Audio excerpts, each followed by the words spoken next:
우리 50대의 몸은 가만히 두면 그냥 유지되는 몸이 아닙니다. 특히 50대 이후 가장 무서운 것은 살이 아니라 근육이 빠지는 속도입니다. 아무것도 하지 않으면 천천히, 그것도 아주 분명하게 우리 몸에서 근육이 가장 먼저 빠지게 됩니다. 그래서 저는 걷기가 아니라 달리기를 선택했습니다. 빠르게 달리기 위해서가 아닙니다. 기록을 세우기 위해서도 아닙니다. 숨이 조금 차게 달리고 심장에 약간 반응이 오도록 달리면 내가 아직 살아있구나 라는 몸의 자극을 받을 수 있기 때문입니다. 나이가 들면 심장은 점점 편안한 구간만 기억하려고 합니다. 달리기는 심장에 확실한 자극을 주면서 아직 내 심장은 더 써도 된다고 알려주는 운동입니다. 오늘은 50대 이후 걷기보다 왜 달리기가 꼭 필요한지, 그리고 어떻게 달려야 몸을 망치지 않고 오래 달릴 수 있는지 제 경험을 바탕으로 이야기해 보도록 하겠습니다. 많은 분들이 달리기를 두려워하는 이유는 분명합니다. 혹시 무릎이 망가지지는 않을까? 심장에 문제가 생기지는 않을까? 사실 그 무엇보다도 괜히 무리하게 달리다가 다칠까봐입니다. 그런데 중요한 사실 하나가 있습니다. 몸을 망가뜨리는 것은 달리기 자체가 아니라 평상시 안 하던 운동을 갑자기 세게 하거나 과하게 욕심을 내서 무리하게 달리기를 하기 때문입니다. 50대 이후 필요한 건 젊었을 때처럼 무리하게 하는 운동이 아닙니다. 몸의 기능을 깨우고 그 기능을 유지하게 만드는 자극이 필요한 것입니다. 달리기는 그 역할을 할 수 있는 최고의 운동입니다. 아주 천천히 달려도 우리 몸은 분명하게 반응을 합니다. 느리게 달리기는 걷기보다 호흡은 약간 거칠어지지만 천천히 심장은 튼튼해지고 다리의 근육은 힘이 생기면서 서서히 단단해집니다. 우리의 몸은 자극이 없으면 서서히 근육이 빠지게 되고 심폐기능도 조금씩 약해집니다.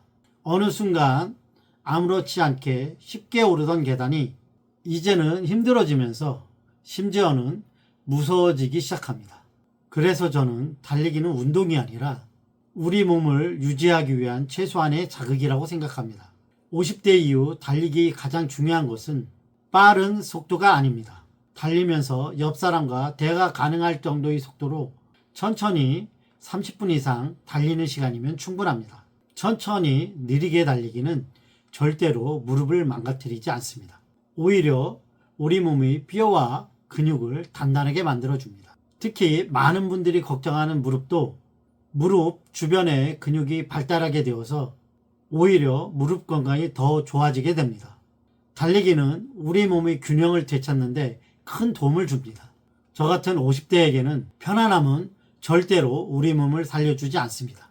약간의 자극만 주는 운동으로도 우리 몸의 건강이 확실하게 달라지게 됩니다. 그래서 저는 달리기를 선택했습니다. 특히 달리기는 정신건강에도 큰 영향을 줍니다. 50대 이후에 하는 달리기는 갱년기에 흔하게 오는 우울증을 감소시켜주고 기억력을 좋게 하여 치매 예방에도 도움을 줍니다. 무엇보다 우리의 삶에 활력이 넘치게 됩니다.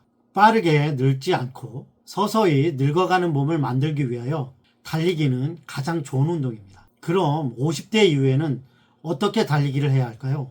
50대 이후 달리기는 젊었을 때 하던 달리기와 완전히 달라야 합니다. 첫 번째 원칙은 속도를 버리는 것입니다. 숨이 턱까지 차는 달리기는 우리에게 필요하지 않습니다. 옆 사람과 편안하게 대화할 정도의 속도면 충분합니다. 절대로 빠르게 달릴 필요 없습니다. 두 번째는 달리는 거리에 욕심을 내지 않는 것입니다. 처음부터 5km, 10km를 달릴 필요는 없습니다. 우리 몸은 20분, 30분만 달려도 이미 충분한 자극을 받습니다. 중요한 건 얼마나 먼 거리를 달리느냐가 아니라 하루하루 조금씩이라도 달리는 습관을 만드는 일이 더 중요합니다. 시작은 5분 달리기부터 시작하시면 됩니다. 그러면서 서서히 달리는 시간을 늘려나가시면 됩니다. 우리의 달리기는 거리가 아니라 달리는 시간이며 꾸준하게 달리는 것입니다. 셋째는 달리기를 쉬는 날도 운동으로 생각하는 것입니다. 50대 이후에는 달리는 날보다 운동을 쉬면서 회복하는 날이 더 중요합니다. 오늘 하루를 달렸다면 다음 날은 쉬어도 됩니다. 특히 50대에 달리기를 처음 하시는 분들은 달리기를 한 다음 날은 꼭 쉬어야 합니다. 그것이 달리기를 오래도록 할 수 있는 원동력이 됩니다. 절대 무리해서 달리면 안 됩니다. 쉬는 날은 실패가 아니라 다음 날 달리기 위한 준비입니다. 네 번째는 몸에서 보내는 신호를 무시하지 않는 것입니다. 근육이 약간 뻐근한 것은 괜찮습니다. 하지만 관절이 찌릿하거나 몸에 통증이 점점 선명해진다면 그날은 달리기를 멈춰야 합니다. 이제 고통을 참고 달리는 달리기는 우리 나이엔 맞지 않습니다. 몸에서 보내는 신호를 잘 관찰하여 아프지 않게 달리기를 해야 합니다. 몸이 아프면 그 즉시 달리기는 멈춰야 합니다. 그것이 오래도록 달리기를 할 수 있는 최고의 방법입니다. 그럼 이렇게 이야기하시는 분들이 있을 것입니다. 50대 이후에 달리기는 무조건 느리게 달리라는 말인가요? 그것은 아닙니다. 우리 몸은 신기하게도 꾸준하게 달리기를 하다 보면 몇 개월 전에 달리고 나면 아팠던 다리 근육이나 무릎과 같은 관절이 전혀 아프지 않고 달리기를 할 수 있게 됩니다. 달리기가 익숙해지고 우리 몸이 건강해지면 빠르게 달리는 달리기를 할 수 있는 몸으로 변하게 됩니다. 그때 서서히 욕심을 내서 빠르게 달리는 달리기를 하셔도 됩니다. 다만 원칙은 하나입니다. 빠른 달리기를 하다가 몸에 통증이 있거나 아프면 그 즉시 멈추는 것입니다. 여기서 절대 잊지 말아야 할 것은 잘 쉬는 것도 운동이다라는 것입니다. 마지막 다섯 번째는 남과 비교하지 않는 것입니다. 젊은 사람 또는 빠르게 달리는 사람과 나를 비교하지 마세요.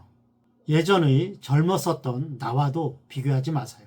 지금 현재의 몸이 기준입니다. 50대 이후 달리기는 기록을 세우는 운동이 아니라 몸에 자극을 주기 위한 운동입니다. 천천히 느리게 달리고 짧은 시간을 달려도 지속성을 갖고 생활의 일부처럼 꾸준하게 달린다면 우리의 달리기는 가장 안전하고 건강하게 행복한 중년의 삶과 건강한 노년을 만날 수 있습니다.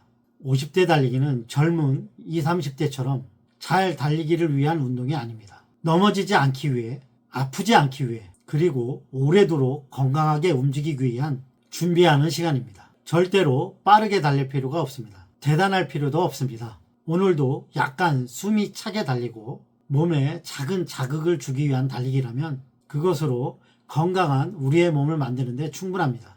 걷기만으로도 건강을 지킬 수도 있습니다. 하지만 한 걸음 더 나아가서 천천히 느리게 달리는 것을 선택하는 것이 우리의 몸을 좀 더 건강하게 만드는 데 좋은 선택이라고 생각합니다. 지금 이 순간 우리의 몸은 아직 달릴 수가 있습니다. 절대로 늦은 나이가 아닙니다. 나이가 들었다고 포기하지 마세요. 지금 이 순간부터가 시작입니다. 운동화 끈을 묶고 밖으로 나가시면 됩니다. 지금까지 민형이었습니다. 저는 달리기를 통해 삶을 다시 배우는 중입니다. 감사합니다.